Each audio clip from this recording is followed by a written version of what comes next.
for the little bit of technical difficulties we were having. But okay, before we start, I'll give you guys a little bit of introduction to Marg.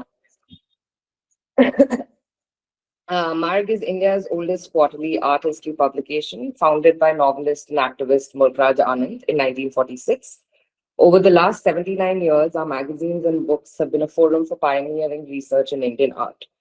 Today's discussion will be centered around the recent Marg volume on video games, bringing together the richness of their original work with critical studies on where we stand in the field of video games in India.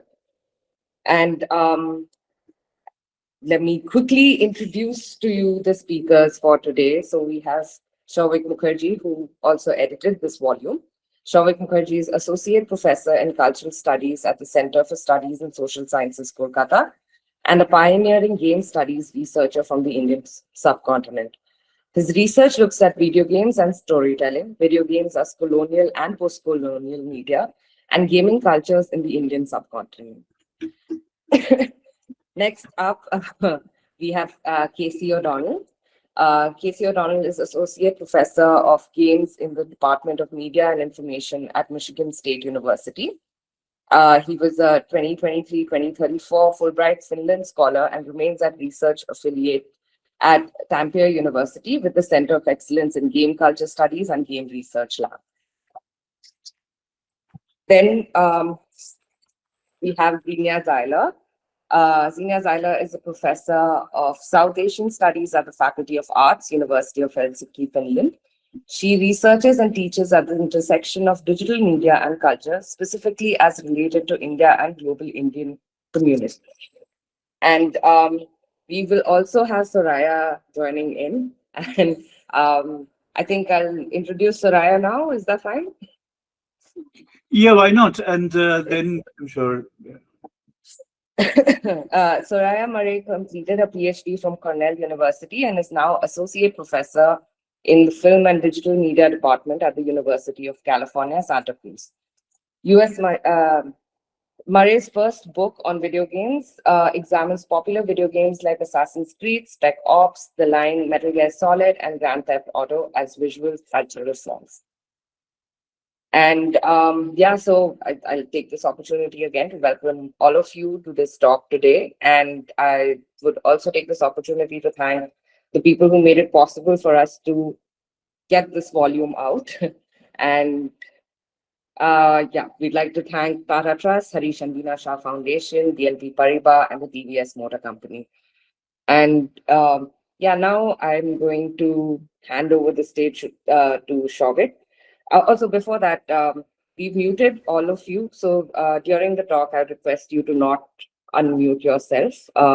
We will take in questions towards the end of the discussion. And yeah, you can raise your hand when you want to ask a question. So you can take notes right now so that you can ask the questions later. All right, Souvik, the floor is yours. Thank you so much. So the floor, as in the virtual kind of floor, great. I'm kind of like so happy that all of you could make it here to this kind of panel discussion with three of my favorite game scholars here, and also three experts on India who have actually started working on Indian video games for a very, very long time, really.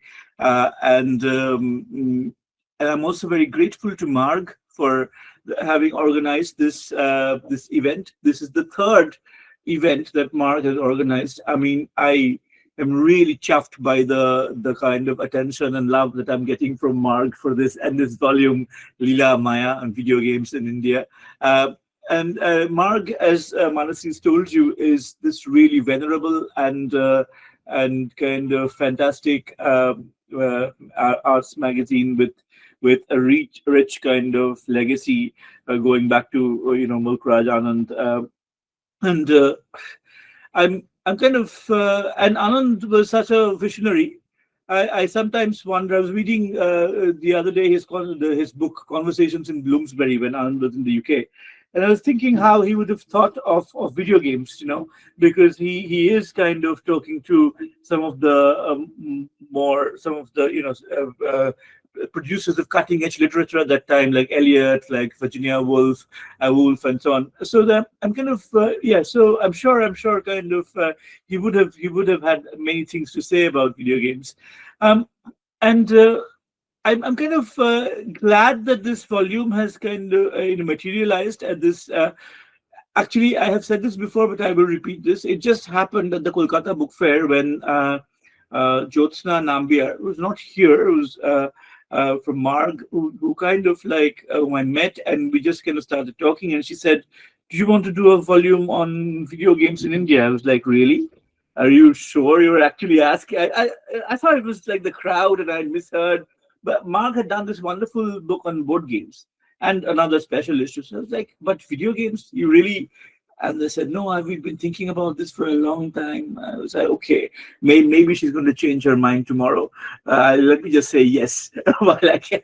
So I did, and it's happened. And so, uh, and then I had kind of more of a free hand to kind of sort of choose the people who would, and and the first names that came to mind, even before me, were that of those of Xenia, Casey, and Soraya, who are all here.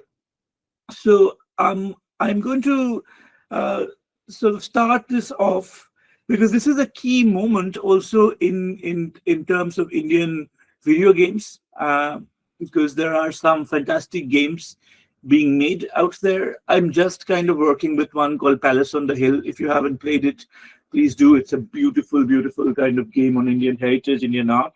And there are many, many others which we will talk about in the course of this discussion. But to start off, this discussion, basically, uh, I would just like to ask the my co-panelists about their entry into this kind of world of Indian South Asian video games, and and your general impression, sort of how did you get interested, and how did we all land up here? So that's, yeah, that's to start with. So I'll ask both Casey and Xenia, and if Soraya joins in her, and then we can start talking a little more about video games in South Asia, but also video games in general, video games and art in general. So, Casey, again, to start with you, if that's okay, or yeah, That's fine. That's fine by me. So, I mean, you'll probably hear this from all of the panelists, but thank you, Souvik and the Marg Foundation. This is a really exceptional opportunity, and I love to see what's coming together, and also hearing folks talk about how it came together, and it in its own way reflects, I think, some of precisely what we're talking about, is this place of video games in a broader history and culture of art and literature and all of these things. So uh, I spent 3 months in India between 2006 and 2007, and that work was part of my dissertation work, and so that already dates it, right? Like it was such a long time ago, but this volume was really an opportunity for me to return to some of that work, because I wasn't sure what to say about it, and so this is a really fantastic opportunity to return to that, and I really appreciate that. But that work was, like I said, part of my dissertation work, which was really critical to what became my book, which is called Developer's Dilemma from MIT Press, looking at game developer culture, and in particular spending time with studios in Bangalore, Hyderabad, and Chennai, and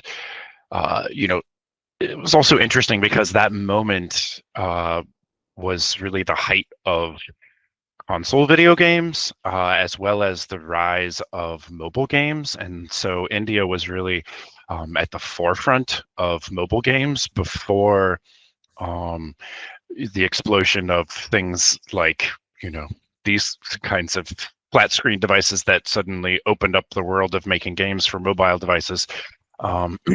And what was fascinating and to me really was, India does have this huge long history of board games and game playing and sports, and yet time and again you say video games and suddenly the tone shifts, and so many of my informants talked about this, like, well, why would you waste your time on this thing that really has become much different? And yet at the same time, even here, in the United States, and there are even times I personally am like, why am I doing video games? There are so much bigger things going on in the world around me, and yet it is such a critical part of the media and artscape now. And so again, that's enough for me as this introduction, but I have a deep appreciation for the place that India holds in the history of games in general, but also in the history of video games. But also it's an excellent index into global differentials and wealth and all of these aspects that really shape game worlds. So with that, I'll stop talking. Souvik, you're on mute. My bad. Thank you. Sorry. So that's a fantastic introduction, Casey. Thank you. And I was just kind of I thought I kind of held my breath the line when you said the games art and gamescape, but then you said now, and the now is crucial because it has taken a while to come to the now, and the now is also crucial because it involves so many different kind of influences together. And so we'll maybe kind of move over to Xenia to ask you about your kind of entry into. I know a lot of it, but I want let's hear you to talk about your. And it should be interesting because it's quite different to Casey. In fact, it's quite a contrast. But before I do that, let me join in with the thanks. Thank you so much for organizing this, because it's always a super pleasure to talk about Indian video games. I don't so very often have the chance to do that, right? I guess all of us don't really often do it, so it's very welcome. Thank you also for the volume. It's beautifully done. The artwork is amazing. It's a joy to have it out, and it's fantastic that we're talking about this and about video games in India and video game development in particular. So my history, how I came to this topic, which is of course your question, it's quite different. It started a very long time ago with my personal affiliations to India, and I'm, in fact, I have to confess, in a way, a trained classical Indologist. So my background is immensely different, of course. But then more than a decade ago, I came into contact with persons, and there is one very formative colleague of mine. She will know that I'm talking about her as I say this, who basically brought me to the, let's say, the cultural studies informed research on video games and video gaming. And we have done a lot of work in groups and also me personal about video games and how to research them. That is also on methods and approaches, how to understand video games and video gaming as a cultural phenomenon, a social phenomenon more broadly. That also goes beyond India, but yes, my heart definitely is with Indian video games and video gaming. And I'm so glad that we have done work together, Souvik. I cherish that. Yes, it started about 10 years ago, a decade ago, that I became interested in and started researching very particularly video games and video gaming. And then in India, that was a natural combination for me, obviously, because my field is South Asian studies. So I do have that regional focus, and I love to have it. And it's yes, just a logical combining of beautiful themes. That is how it began with me. Thank you so much, Xenia. And again, to kind of take on what Casey said, the India and board games kind of. As a trained Indologist, again, you would probably have also come across many of these references to board game, or at least the very ideas of Lila and Maya would be something that would be kind of, yeah. And it's a fascinating kind of entry point into discussing video games and Indian video games in particular,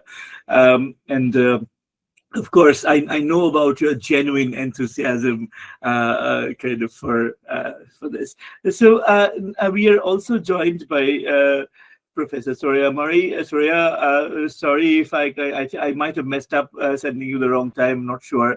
But it's so lovely to have you here. And yeah, I'll just very briefly say that, you know, I mean, I thought Soraya was perfect for this group because I was editing another different journal, and Soraya wrote this fantastic essay on Indian video games, and as I thought, and also kind of looking at her work on cultural studies and games, and how then it applies to kind of the recent crop of Indian video games as well. Soraya, over to you to talk about your entry into this. Yeah, thank you so much for having me. It's really great to be here, and I just want to echo that the result of all these collaborations is so beautiful. The issue is really amazing, and I've already shared it with others as a really great, also educational resource, a pedagogical tool to raise awareness about things that are going on in this particular region to do with video games, which is just amazing. So thank you for undertaking this project. My background and training is actually in the history of art and visual culture. So I come to video games from that perspective. I mean, 100 years ago, I was an artist. So really underneath it all is a creative person. And I come to trying to understand what I'm looking at as a creative person. And I now consider my writing to be my creative practice. I mean, just anecdotally, I mean, I really came to study video games because they were so apparently important to me, important to the world when I was in my art history program, and yet I felt like no one was really addressing them as though they were very serious. There were actually a few people out there, but so scattered and far between and hidden in their own disciplines that I really didn't yet, as a graduate student, know that they were there. And certainly there was almost no one from a visual culture perspective talking about games and thinking about how they have a context, you know, how they enter into culture in particular kinds of ways, and how they also reflect culture. And that they are actually becoming like a primary form of visual literacy for young people, right? And now to say those things is like to just kind of state the facts. Like that's not even something I have to make an argument about anymore. But at the time, that was very much not the case. And so I did feel like I had something to say about them. And so I tried to leverage the tools that I had around visual culture and representation with a very cultural studies inflected approach, which was kind of what I was learning at Cornell University, where I was doing my PhD at the time.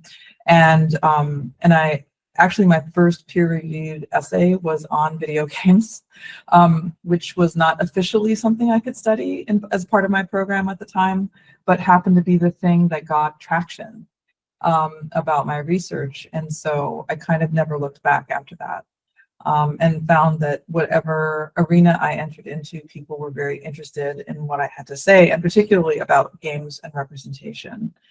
And I think that, as others have mentioned, like the particular situation of India is both kind of like having this huge history of games in general, also working so much on the back end of how some of these games come into being, whether or not they're quote unquote Indian games, and then also the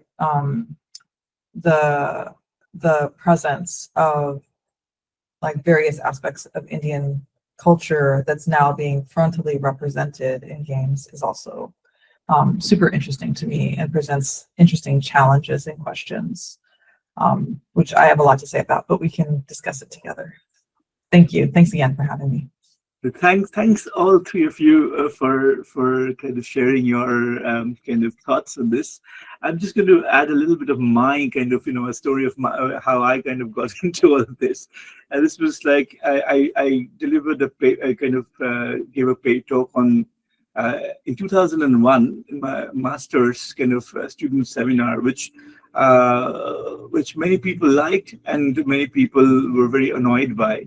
It was called "An Alice Played a Video Game." So I kind of and some of the more traditional literary scholars were like horrified that I kind of brought in literature and video games together, the same kind of But there was also then the internet was kind of very, very basic. We had dial-up connections and with this kind of like screeching kind of very, very slow connections at the VSNL.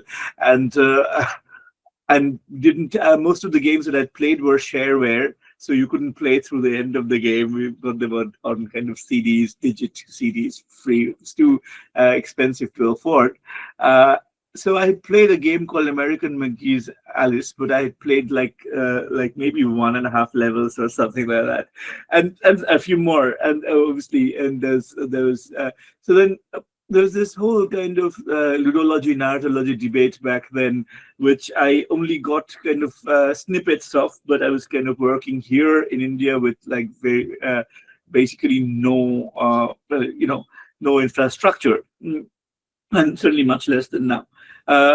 Then, of course, I went abroad and I kind of wrote my PhD in the UK, and then when I was converting my PhD into a book, I realized, and this was when I'd already back in India or just about, and I realized that there's so little that's been done on India. And I was also thinking about post-colonial issues. Incidentally, I presented a paper called The Player Subaltern in Meaningful Play in Michigan State University.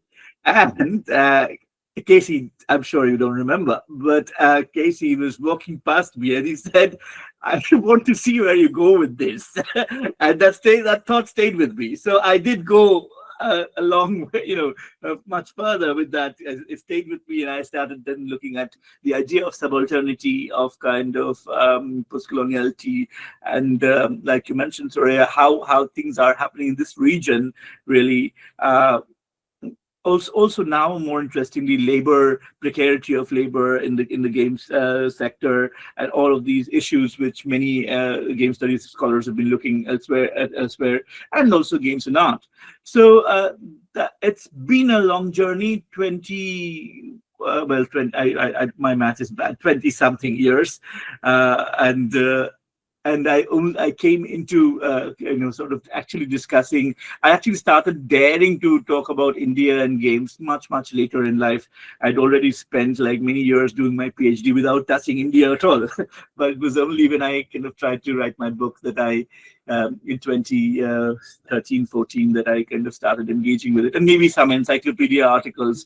I think that somebody thought that here's this guy who's an Indian and he works on video games. Let's make him write an encyclopedia article, and that was So that's how I got into this, and of course now it is such an interesting kind of area.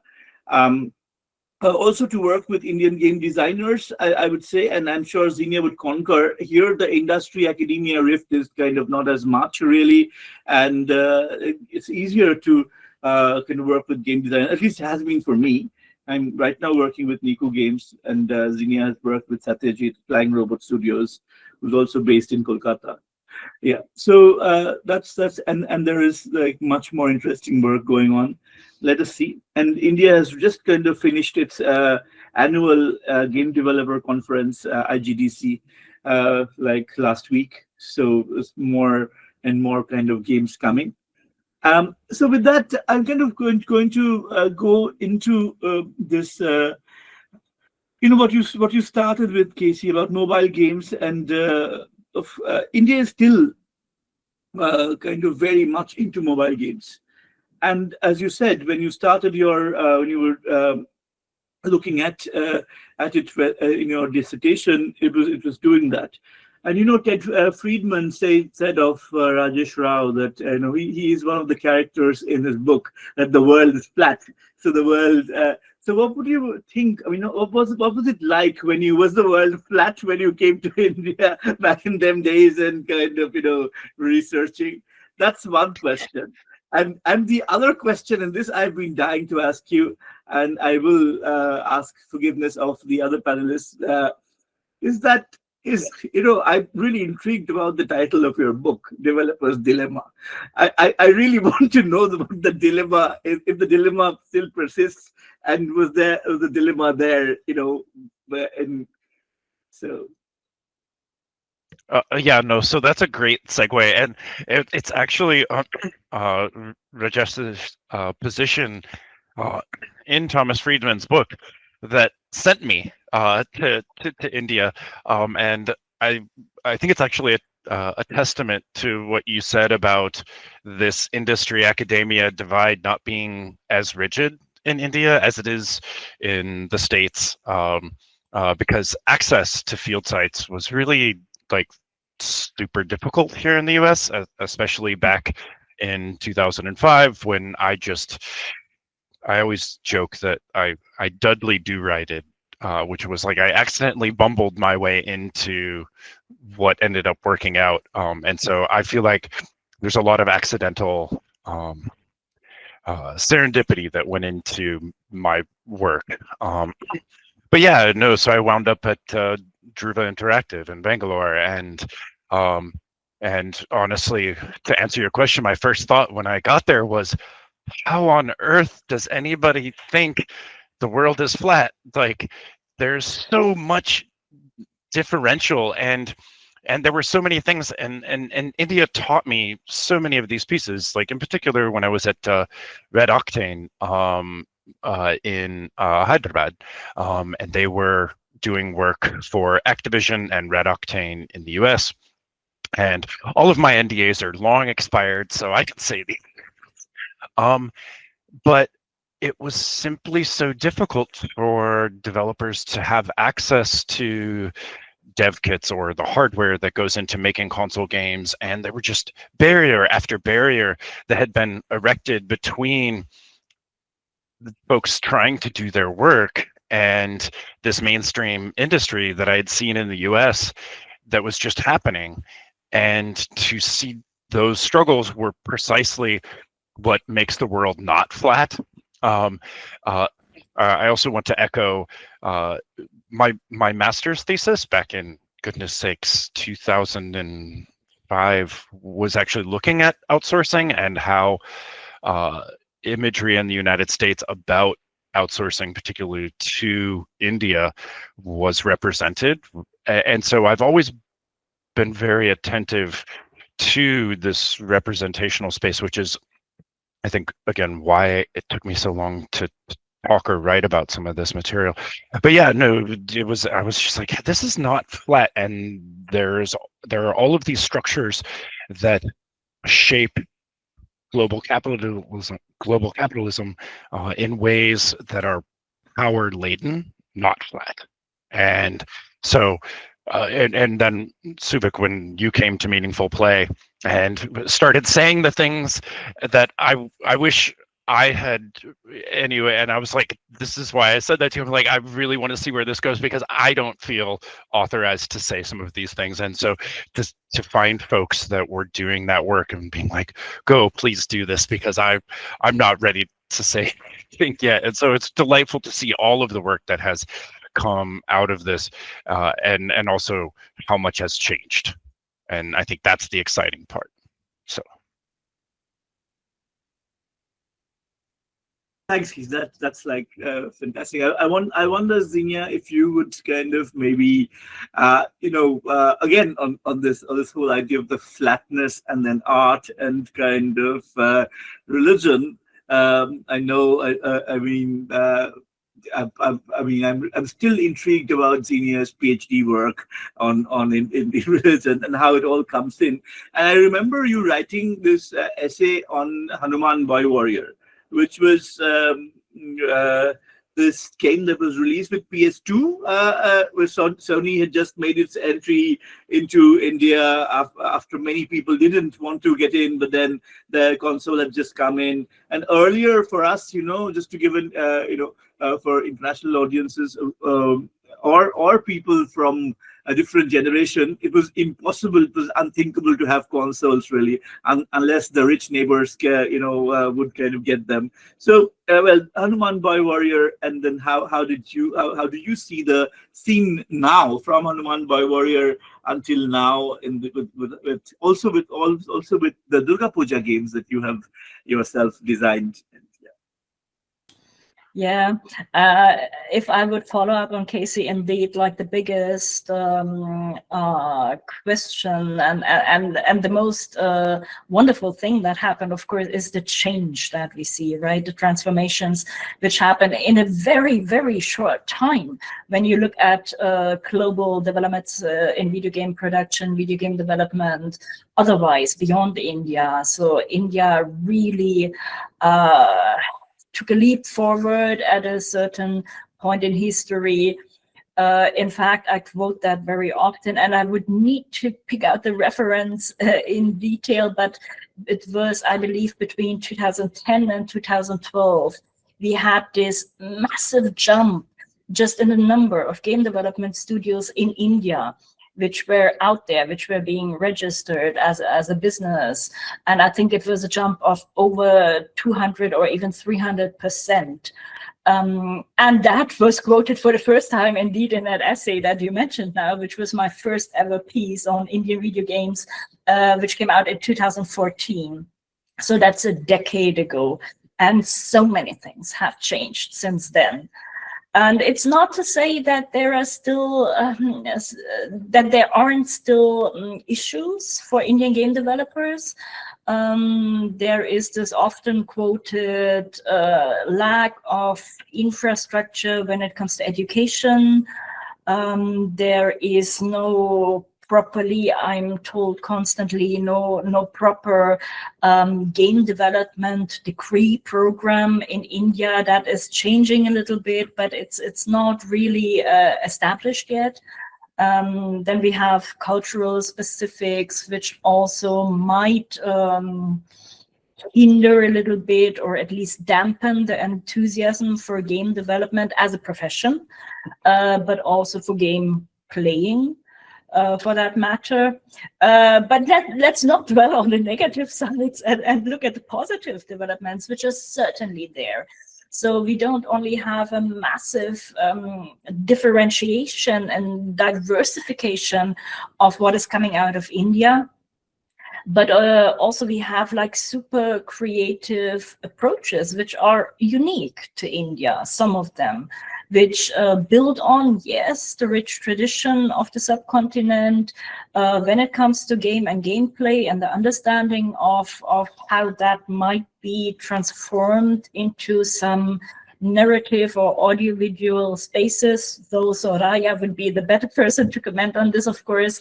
But yes, we have very unique, specific games coming out of India, and for many, I have been told, game developers in India, this is indeed one of the crucial factors which might push the game development industry and the whole game development sector and theme in India a bit more to the front even. That is international recognition. So we do have games from India now which are actually internationally recognized, popular, and it's not only Raji. Of course, Raji is that one lighthouse which is very often cited, rightfully so, because it has that status, and certainly it's the game out of India which has been sold most. But there are also other very creative attempts made in India, and some of these games are also a bit popular, right? There's Asura, for instance, by Ograhead Studios.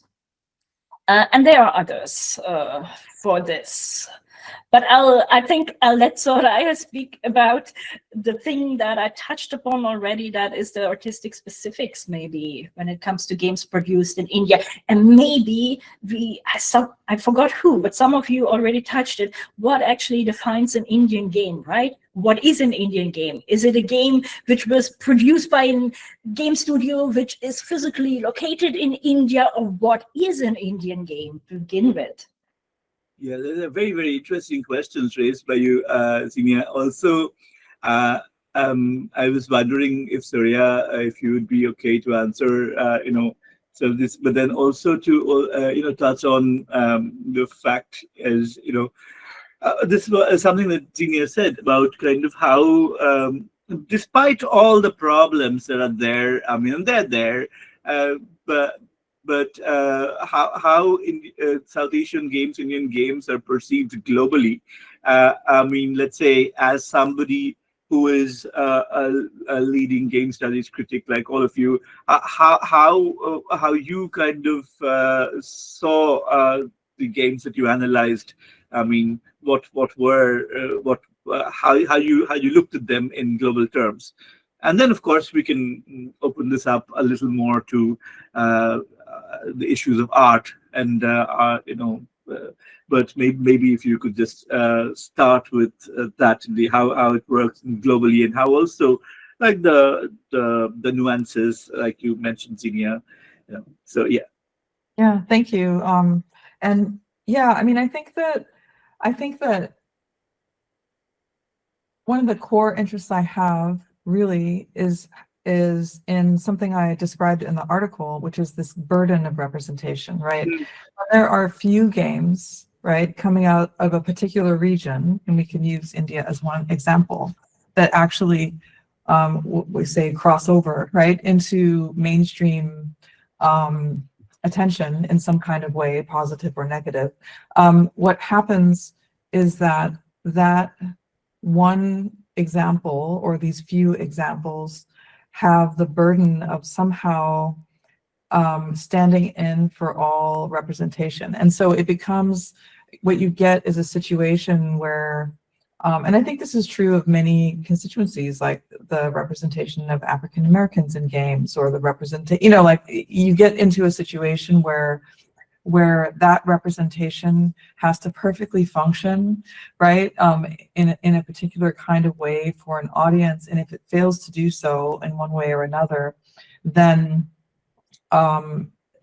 somehow it's like an overall failure, right? And I think that when I encounter, I'm here at UCSC, at UC Santa Cruz, and we have a robust games programs where I'll often be in contact with students and faculty who are game designers, alternative game designers, and they'll say things to me like, well, could you please tell us how to represent well so that we don't make the mistakes or offend, right? But the thing is that I can't make a checklist. I cannot make a checklist for people and then say, if you do all of these things, then you'll be good, right? Because of course they're making cultural objects that enter into culture. And so the context into which their games enter may greatly shape how their works are perceived. But also, with so few examples out there, each bears too much of a burden to carry the weight of that culture. And so really what I'm most excited to see is that there are many more games coming from India, and adding to a very multifaceted understanding of what it can mean to be an Indian video game, right? Not putting the stamp on one kind that culminates in the most perfectly rendered single iteration of what an Indian video game is, because of course, India is a large country with many kinds of subcultures within it, and not everyone has the same experience, right? And so of course the richness of that culture requires a rich body of games, right, to express it. There'll never be one game that perfectly does that. And I fear often that, especially the currently with the rarity of the games, that they get caught in the trap of being responsible in some undue way to capture all of it, right? Or to be completely and utterly calibrated perfectly so as not to misrepresent by accident, right? Or to accidentally erase, you know, a particular constituency. So I'm really interested in that problem, right? And even as a creative person, thinking about like how impossible that situation actually is. And so I love like hearing about more games and seeing them and seeing how they enter into conversations about different aspects of culture, right? So one of the games that actually got some media attention here, which I was, which is how I learned about it, was Vemba. And I was thinking about, like, there was a really great conversation with one of the designers on the radio that I heard when I was driving around about how they thought of this game and what they were trying to do, and that they were trying to make it a small story, right? They weren't trying to kind of, stand in for the nation somehow, right? And I think that's really interesting that people are, if you think about that flatness, right? They're getting away from the flatness, right? They're trying to get into multi-dimensional small stories that kind of help open up possibilities to say many things about India. May I add a thing? Mm-hmm. Certainly. Before you start with another question, because it's directly related, thank you.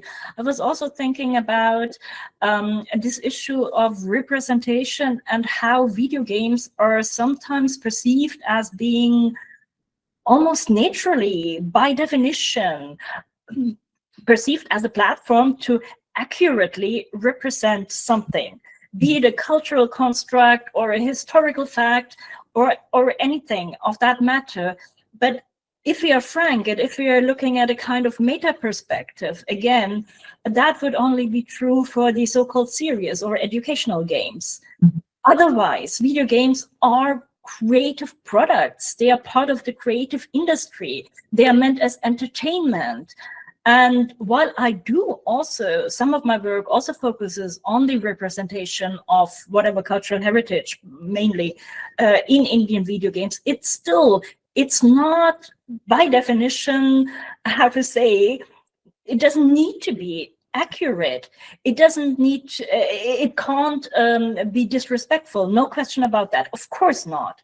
But misrepresenting, what would be a misrepresentation? As you pointed out, Soraya, that can be so differently perceived by different people who play the game or who don't play the game, who just look at a whatever walkthrough, or who come into contact with people who have played the games, all of this. So I would also try to break a lance for video games as creative spaces, which are allowed to toy with certain things, with any kind of cultural representation, as long as they are respectful, obviously. Mm-hmm. So thanks a lot, both of you. Casey, do you want to jump into this discussion, or?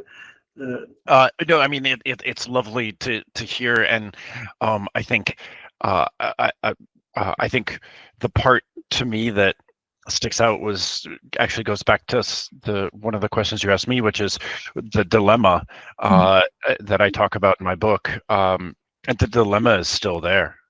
Because so even the cover of the book is really a prisoner's dilemma, and that the optimal solution is cooperation, and yet we construct systems that encourage us to defect and throw one another under the bus, for lack of a better term. And the dilemma is still there, right? That so many things encourage us to, right? So this idea that we could accurately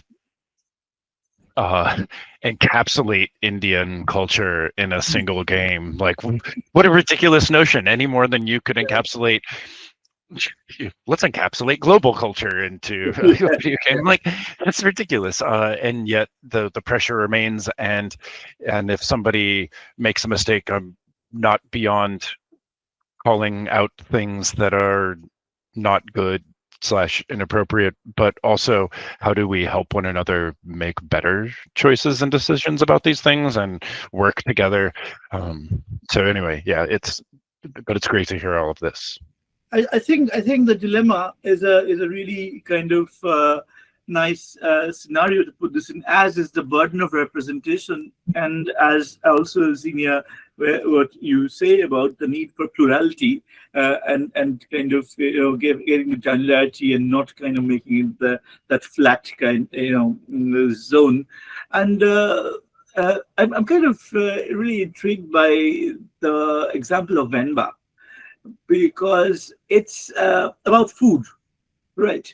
It's about kind of creating memory through food, through memories of food, identity, and oh, I really want a dosa right now. But anyway, but it's also this the thing is that there's also this a certain kind of food, but then of course I've had some weird experiences. Like once I was asked whether I could speak Indian, and I am usually never at a loss for words, but I was like, okay, then I had to, yeah. So there is no Indian language, and there are multiple languages, right? Just like that. I mean, also there's this incident, there's chai tea. Chai tea for me or anyone in India is like a tautology. Chai and tea is the same thing, but there's nothing called, So it's that kind of scenario here. It's kind of to try to encapsulate something in one kind of one package, and that perhaps in that sense, what you mentioned, all of you, is that multiplicity is a good thing in that sense, because that's what we are, good or bad. Let's not even go into value judgments, but multiplicity is there, and that's how it is. So with this, I want to kind of now bring this back to the kind of topic of this particular special issue from your various vantage points, which is art and video games. And like Xenia has very, very powerfully, emphatically said that video games doesn't have to be about something. It's they're creative media, and one needs to understand them as such. And also, just to also interject here with the idea of the Indian video game, and my take on it, one of the contributors to the volume is Afra Shafiq, and Afra's work is on the experience of Soviet books in the 90s for Indians, and it just so resonates well with me, because I mean we were bombarded with those books. Like there were so many. They were cheaper, they were good quality, so I read kind of a lot of Russian folk tales and things like that. So, but that's also an experience. That's also an Indian game, because it's kind of, so what makes an Indian game? It doesn't have to be about XYZ topics. Really, it's a whole kind of mix of different things, just like with Venba, with the pages that you kind of have to remember and reconstruct from a recipe book. But the question that I have in mind is that, all of you are aware, and you've mentioned that it is a big country like the States, like, a continent like Europe, but there are so many different kind of artistic influences. And how do you see the art in these video games that you have looked at? And also, in general, I would also kind of like to take this to a more general conversation about, video games and art. I mean, because we mentioned they're creative. There's still this resistance that video games are not art. I mean, I won't bring in Roger Ebert here again, but yeah, just to throw this out to you also. So. Yeah. Anybody wants to? Okay, ask. Sorry. Yeah, I can start. I mean, obviously, I have a lot to say about it because my training is in art history, and so that, But I mean, I think first of all, the question whether video games are art or not, there's a question underneath the question, right? Which is not whether or not it's art, because obviously there are artists who use video game technologies to make art, or who are inspired by the aesthetics of video games in their own work. And this is well represented in the special issue beautifully. And there are all kinds of ways in which people, now that they've grown up with video games, it's very much a part of their visual lexicon, their oral lexicon, if they're sound artists. Like, there's so many ways, right, that it's now just a part of us, right? But I do feel like the question underneath the question is, should we value it and study it in the way that we think of art? Should it be funded? You know, where does it live in the academy as a discipline, right? So far, what I've seen is that it doesn't live in one place in the academy. It's transdisciplinary and it lives everywhere, and we all bring our own approaches to it. And I find many of those approaches very, very useful because games are so many things, right? And I love that. And I feel a little bit like, you know, don't fence me in. Like I love the idea of games, you know, having many access points, right? But I do think that that the space of games and art is growing more and more interesting, right? As artists increasingly are just kind of born into like kind of a native existence of the presence of video games, you know, as a part of how they express, right? And one of the things I'm very excited to see is the idea that many different kinds of frameworks inform the rule-based systems of games. I'm a little tired of shoot, shoot, stab, stab, you know, and I think that there are many other things that can be brought to the table in terms of thinking of a rule-based system, right, that might be deeply informed by Indian forms of Indian culture and values and ways of being in the world that might be different than my context, right? And I love the idea of that. And so I hope that Indian game design will completely fan out into all dimensions of what it is for a game to be, and think about what can what can be part of the conversation, like in terms of even the fundamental way a game functions. Maybe if any of the other speakers would like to take on from this really hopeful kind of note, I don't know. Well, I can also add my 2 cents, which is, of course, agreeing with you very much, Soraya.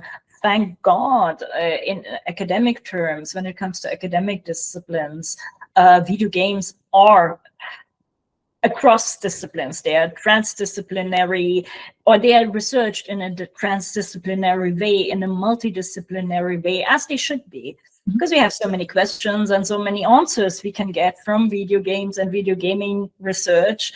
And when it comes to this shoot, shoot, stab, stab, I mean, I was tired of those video games from the very beginning, since I ever started to play a first game. So when it comes to India, I think, yes, there is a unique, not one unique, there are multiple diverse, extremely unique art forms. There is a unique art history and so on. There is a vast array of traditions and influences that Indian, and not just Indian video game developers, but game developers all over the world, in fact, can build on and can try and test and experiment with. Absolutely. In the end, I suppose it's that this hasn't been done more often so far, that is trying to use something very uniquely to Indian art traditions or form, might have to do with a thing which I have been often told by video game developers. This is this inherent need to try to cater to international markets, and being slightly afraid that this might not resonate with audiences who are not used to such visual forms. But I fully agree that this still should be tried and tested. And at least I'm aware of some extremely exciting projects in the background, which I really wish would be published as soon as possible, because they do precisely that. They try and test very specific Indian things, art and also forms of storytelling, of course, narrative and so on. So there is a big hope for me, certainly, and just I would wish they would be out soon. All of us. Casey, do you want to add some final? Yeah, sure. I mean, I also just, echoing what everyone said, is better verbs. for games, right? So not just shoot, shoot, stab, stab, but we need better verbs. I think one of the important pieces has also been the availability of tools to range of people. Of course, that comes with its own risk because investing in a certain tool or tool maker is its own gambit or dilemma. The other thing, yes, I love games being everywhere. I also think it's important that we do have our centers of gravity because it can feel really lonely. And then when we find each other, we're like, oh my gosh, I'm not alone. And so it's wonderful to be that person, but it's also wonderful to find your communities, right? So Souvik, you winding up at Meaningful Play in East Lansing, Michigan, which is ridiculous, or people winding up in Finland, which according to the internet it possibly doesn't exist because its population is within the margin of error. So all of these things, and yet we have our centers of gravity, and so those are just as important as the fact that we are dispersed, and holding space for both of those things all at once, I think, is really important. But I also just want to thank everybody. Is Venba based on the Moth talk that I might, because I actually haven't played the game, but it reminds me very much of a person who was on an NPR The Moth storytelling, talking about cooking and his mother who passed away and rediscovering himself through cooking. And I don't know if they're related or just could be. I'm not sure, but it's kind of the plot. So thanks. That's a fantastic kind of like well, shall we say, sort of wrapping up of this topic really. And yeah, I was I have to say that this idea of kind of opening up these multiple different traditions of art into games. And Meghna Jayant also talks about the fact that the whole idea of kind of like shooting, stabbing, and then the gun-based kind of game needs to be kind of rethought, and so there are all these kind of things coming in. And again, also of these centers of gravity, but then these spillovers. And I must say that I bought my first console in East Lansing secondhand when I went to the Meaningful Play conference, because otherwise I couldn't afford it. And and then what happened in the customs is another story, because I had to really explain what it was, and nobody had seen, So okay, now just kind of I'm really grateful to all of you for coming. And can we open this up to for questions, Manasi? Maybe we can take a few questions in case I mean, anyone who would like to ask a question, just raise your hand. Yeah. So if there are any questions for our speakers, because there is a lot of hope, there are lots of kind of ideas and multiplicity and representation. And of course, as Xenia says, perhaps the need for more academic and no more kind of like, how do you say, more organized, formal. Yeah, sorry. I know, I just had a question, because you had actually said something about how academia and games are closer in India. And I'm really interested in that, because while I know that they have researchers and game companies and archivists and all sorts of things, I feel like the discourse of game studies and the games industry, like anecdotally to me, feels somewhat at odds, right? Like I've often felt that, like, I hear from people in the industry that any kind of academic engagement with games feels like drag on the productivity of the game company, not like an added, not like an added value part of the conversation. And it's only the younger people coming into games now and having professions that are expecting that to be more part of the conversation. But for a long time, it was very, very separate. So I'm interested about the Indian context in terms of that. So I think another person to respond to it better than me is Xenia, because she has actually worked with a game developer. And but speaking of, there is no game studies in India, zilch. So in which case the academia has a lot of freedom, and there are very few academics. We probably see most of them here in the audience, and myself. So there's just a very handful of us here. But what I meant was that the link it's a very friendly link. Basically, it's basically come into each other's spaces, and that's perhaps because it is not so formalized, or I'm not sure why, but it's just happens because these are all both, we are both growing up together in a sense. And I think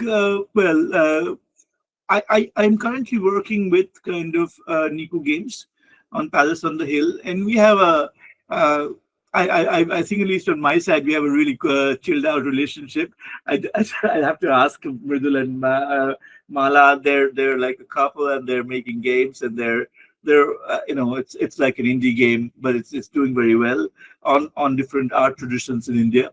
But Xenia has actually worked on she has actually got sponsorship for a game on Durga Puja, and then worked with a game developer here in Kolkata actually, who I don't think is here, sadly. We should probably wake him up, Satyajit, and then bring him here. Yeah, but so you have a kind of more you have a positive I don't know if you could maybe share your experience. Very positive. Oh my God, it was a super collab. And it's 2 games, by the way, 2 games now. Yeah. And they happen to be on Durga Puja. So I got some funding. I was lucky. It very often breaks down to the money, right? And I was lucky to get small funding at least.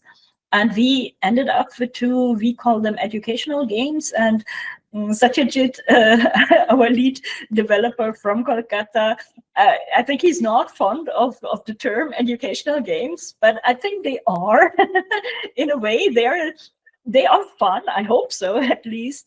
But they are also designed to transmit some information, knowledge about Durga Puja to, in particular, non-Indian students who are not familiar with the theme. And yes, it was a super collaboration. And one more thing that you mentioned now are the indie game developers in particular, right? We didn't touch upon that. But this, of course, is also something very, I find, characteristic, in a way even unique for India, that you have a lot of this creative potential coming out of very small studios, indie game studios, indie game development studios, not the big players who are basically copying whatever the 500s version of Teen Patti or something. No, it's the small indie game studios who do the creative work, including Flying Robots in Kolkata. Yes. So yeah, I mean, if there are any more questions, yeah, if you are feeling shy, you can also write down your question in the chat. I have a question from Orkobroto. I have 2 actually. So we'll take these 2, and then we'll see how it. It is late, I understand, and yeah, dinner time or bedtime for most people in this part of the world. So is the landscape of game development in India being held back by the Indian society's obsessions with a certain idea of success? I think this is something that Casey addresses in his book. I'm pretty sure in his thesis, but also in his book. But well, and then the second is Venma presents its narrative through exploration of a cuisine from southern India, where beef features prominently. We know how Bethesda opted out of publishing Fallout New Vegas in India, not to hurt religious sentiments. Did they? Were Visai Games able to have their creative freedom being based in Toronto, as censorship and identity politics are on the rise in India? I mean, we just take maybe the first question and then also the second briefly, I guess. What do you think, Casey, or anyone who wants to address this whole idea of success? Yeah, no, I mean, I would actually, I'm curious what other folks have to say, because I did write about it a bit in the dissertation and then the book and then in the essay that this made possible, which I really appreciate. I don't know if held back is the right term, but it is this what's acceptable to be work to make a living from, and certainly like I still even going into academia, oh, what I'm going to study games, and like there's still like I remind my students all of the time that the field of game studies is young, and you know and the world of making video games is still relatively young, and so yeah, there's there still are cultural perceptions of it that differ, but it's changing. So the others, I don't know if you have anything to add to this, or I guess we could maybe. I mean, the second question, obviously, I mean, you see, location and creative freedom, I mean, happens all across the world, really, I guess. And I'm not sure exactly about Fallout New Vegas, because I have played it in India on Steam, really. And I didn't get to play Fallout 3 in India, remember? And I wrote about it a long time back. But then now you have Fallout 3 as well. But regarding creative freedom and censorship and yeah, of course, I guess there are always similar issues all across the world, I guess.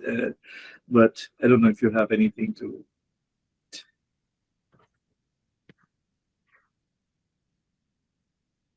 I mean, I was really interested in the example of Raji because I felt like there are the maker's intentions, right? And then there's the context it enters into, and then suddenly I was seeing reviews of the game, both like castigating, the game, but then also really venerating the game, like very strongly. And I felt like, wow, this is like a flashpoint of clearly like an ambitious and interesting project trying to really do something, but then it enters into this fraught context. And if you add on, the kind of explicit ask, right, of Modi to the games and toy industry to represent India in particular kinds of ways, then it became very complicated all of a sudden, right, in that context. So this is, and then you could say the maker's intentions get perhaps like superseded, by the mess that their beautiful art enters into, right? Just of all these things going on and all the fraught ideas and everybody's, kind of need for the creative production to signify in particular kinds of ways, right? So we have thanks a lot, Soraya. I hope we've answered your questions. So there's one more. I think this is the last question we'll take, Manasi, or do we have time for more? I think we could do this as the last one. Yeah, we'll probably just kind of. So from your experience, does the kind of games, kind within quotes, of games the average Indian consumer plays and engages with affect the kind of games that are considered successful in India's gaming landscape? Seeing as most Indian gamers won't touch indie stuff, but want an Indian AAA game to rival Call of Duty. Okay. I mean, that is a global phenomenon, right? That is not at all unique to India. So you would have this all around the globe that often extremely beautifully and very considerately crafted indie games, they fare less well in terms of success if we are asking for monetizable success, if we define success by earnings, basically. So that is certainly true all around the globe. There are studies on that has many reasons. It has to do with, yes, aesthetic with the aesthetics that people are used to, with a certain technical, advanced setting, and so on. So all of this is studied indeed. And yes, that's a sad fact. That's all I can say. So yes, thanks. Anyone else has? Okay, Soraya, yes, please. I think it's true that one thing someone said to me a long time ago when I had a speaker come to my large class, and he was a senior games reporter, and he said that video games writing and how we understand video games, it came out of product entertainment reviews, right? And that this clings still, and I think that we're like it's losing a little bit of a grip, but it's still there in many ways, right? And we're in this like middle process of negotiating something that's both an entertainment product and much more, right? And so I think that's kind of underneath this question too, is that the metrics of success that we would apply to an entertainment product are still kind of clinging to how we understand what's valued, right? In film, in things that are a little bit older, right? Like that grasp is looser, right? We can look at a film that was like a monetary disaster in its own day and still see it as extremely successful and important in other kinds of ways, right? And I try to kind of have a long view of history, like think it like a historian, like an art historian, and think about, well, what will matter to have been said about these games in 50 years, right? When you can't play the game anymore, like how is it that we're going to understand what mattered about these things? And that's what I care about in terms of a game's success. And that's what I try to telegraph to people who read. I think, there is this famous line by Rabindranath Tagore about how are you, reader, going to perceive my work 100 years after? And this is again, how are we going to look at games 100 years later? And what, like with Xenia, what is success? Is it monetary success, or is it kind of success that now the art house movies sometimes enjoy even without kind of having monetary success, and the parameters becoming looser, becoming more multiple? I guess, this is a wonderful way to kind of end the session today. And I will thank all the panelists here for your fascinating kind of inputs, which is a supplement beyond what the articles that are there in the Marg special issue. And do look at the Marg special issue if you have time. Since this is to all the participants, it's a wonderfully made special issue. It's just kind of a lovely artifact to hold in your hands. And also thanks to Marg and to Thank you. Mansi and Sarah, and to all of you for staying up this late if you're in India, and for joining us from wherever you are in the world. Thank you very much. Thank you, everybody. Thank you, everyone, for joining today.